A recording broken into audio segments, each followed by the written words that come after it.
మొన్ననే ప్రైవేటు రంగంలోకి మొట్టమొదటి శాటిలైట్ విక్రమ్‌ని పంపించాం. తద్వారా అంతరిక్ష రంగంలోకి ప్రైవేటీకరణ అన్న దిశగా తొలి అడుగు పడిందని చెప్పాలి. అట్లాగే తమిళనాడులో ఉన్నటువంటి సోమశేఖర ప్లేస్‌లో కట్టబడినటువంటి ఇస్రోకి సంబంధించినటువంటి మళ్ళీ అట్లాంటి లాంచ్ ప్యాడ్‌లే ఉండేటటువంటి ప్రాంతాన్ని ప్రైవేటీకరణకు సంబంధించినటువంటి నిర్ణయం తీసుకోవడం చూసాం. ఓవరాల్‌గా 440 స్పేస్ స్టార్టప్‌లు ఇండియాలో ఆల్రెడీ రిజిస్టర్ అయ్యున్నాయి.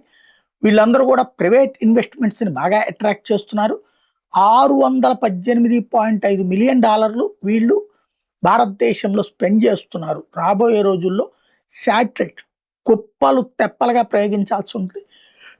ఏదైతే ఇస్రోని నమ్ముకుంటే ఏడాదికో లేకపోతే 3 నెలలకో 2 నెలలకో చేసుకుంటే వీళ్ళు ఇక నిరంతరం స్పేస్ ఎక్స్‌కి మళ్ళీ నిరంతరం ఈ ఉపగ్రహాలకు సంబంధించినవి పంపించే కార్యక్రమం సాగబోతోంది.